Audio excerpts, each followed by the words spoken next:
Bonjour à toutes et bonjour à tous. Alors, dans cette nouvelle vidéo, nous allons voir le cheminement qu'a parcouru un homme pour devenir chrétien. Allez, c'est parti.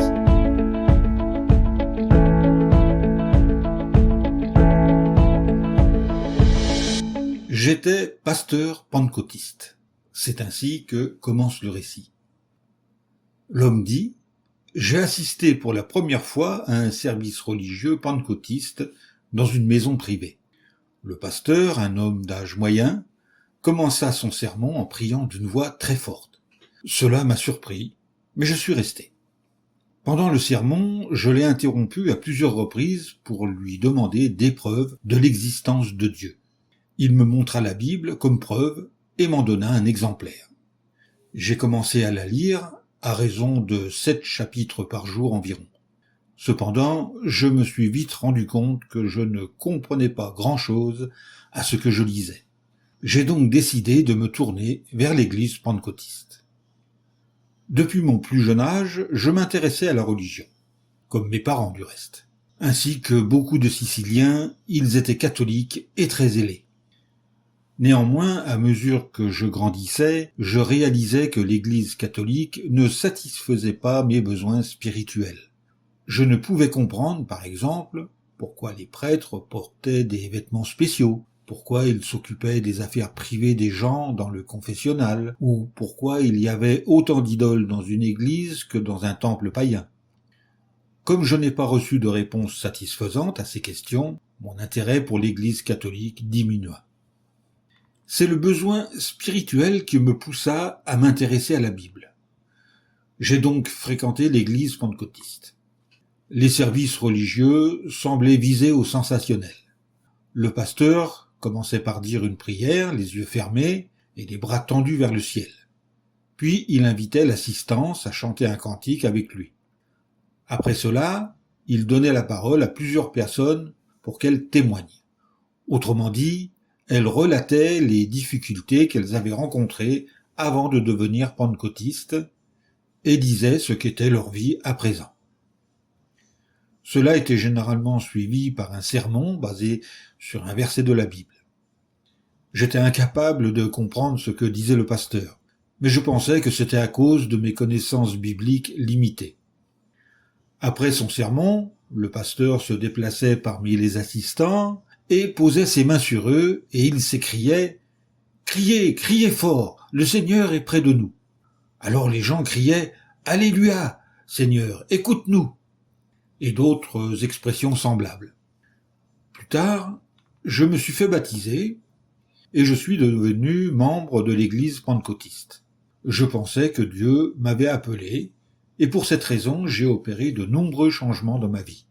J'ai cessé de fumer, et d'aller au cinéma et au bal, et je n'écoutais plus non plus la radio, parce que l'église à laquelle j'appartenais estimait que ce n'était pas convenable pour un chrétien. Les gens de la petite ville où j'habitais étaient stupéfaits de me voir ainsi transformé. Je parlais à tout le monde de ma nouvelle foi, exhortant chacun à venir à nous pour être sauvé et éviter les flammes de l'enfer. Beaucoup m'ont écouté et sont devenus pentecôtistes. À l'occasion de la visite d'un éminent pasteur américain, on me nomma directeur de l'école du dimanche. Je devais présider les réunions de la congrégation pentecôtiste au cours desquelles on étudiait un bulletin appelé l'école du dimanche. À cause de mon zèle exceptionnel, je fus nommé pasteur, bien que je ne sois pas passé par une école théologique. Pendant les 4 années suivantes, j'ai servi dans les églises pentecôtistes de la province où j'habitais. Bien que je sois content des progrès que j'avais faits, j'étais déçu de ne pas posséder des dons spéciaux que l'église pentecôtiste considère comme des manifestations de l'Esprit de Dieu. Par exemple, le don des langues. Mais un jour, mon désir a été réalisé. Tandis que je présidais un service religieux, et la prière, une voix me dit de poser les mains sur une certaine femme de la congrégation.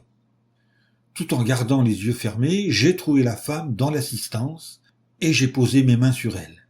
Il y eut immédiatement un grand bruit et elle se mit avec moi à parler en langue.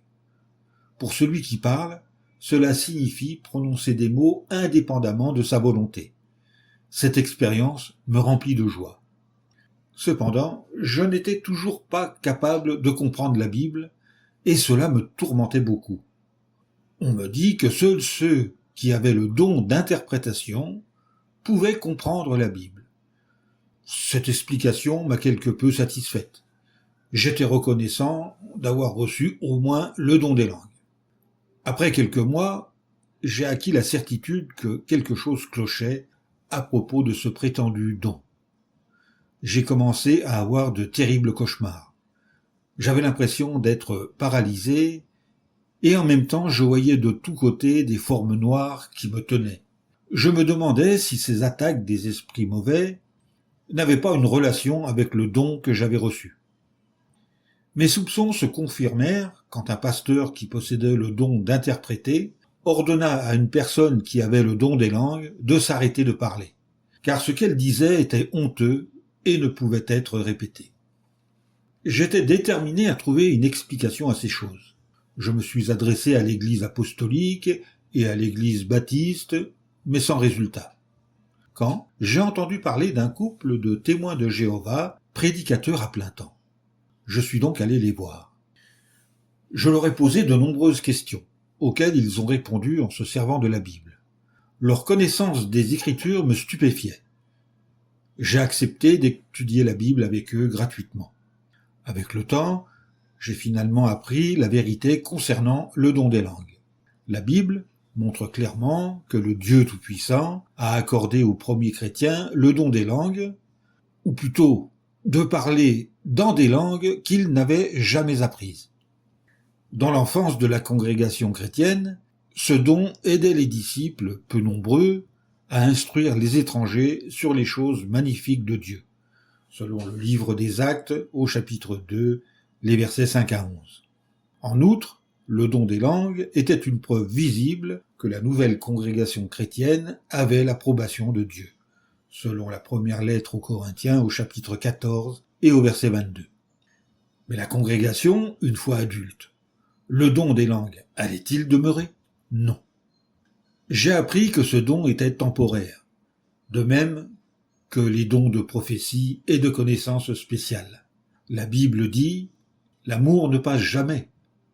Or, qu'il y ait des dons de prophétie, ils seront abolis. Qu'il y ait des langues, elles cesseront. Qu'il y ait de la connaissance, elle sera abolie. Ces dons spéciaux étaient un trait caractéristique du christianisme dans son enfance. Mais quand celui-ci est devenu adulte, ces traits devaient disparaître, comme le montre la Bible en 1 Corinthiens chapitre 13, versets 8 à 11. J'en suis arrivé à comprendre que le don que je croyais avoir reçu de Dieu venait en réalité de Satan et des forces spirituelles mauvaises. La Bible nous avertit que Satan lui-même se transforme continuellement en ange de lumière et nous trompe avec des signes et des présages mensongers. Selon la deuxième lettre aux Corinthiens au chapitre 11 verset 14 ou encore la deuxième lettre aux Thessaloniciens au chapitre 2 les versets 9 et 10. Comme je suis heureux d'avoir compris ces choses. Ce qui m'a surtout procuré de la joie et de la satisfaction, c'est de savoir que Dieu va établir un gouvernement juste sur la terre, pour le bien de ceux qui le servent avec l'esprit et la vérité. La Bible promet que bientôt, sous la domination de son royaume, Dieu lui-même sera avec les hommes, et il essuiera toute larme de leurs yeux, et la mort ne sera plus, ni deuil, ni cri, ni douleur ne seront plus. Selon le livre de la Révélation, au chapitre 21, les versets 3 et 4. Cela fait 15 ans maintenant que je me suis voué au vrai Dieu Jéhovah, et que j'ai symbolisé l'offrande de ma personne à Dieu par le baptême dans l'eau.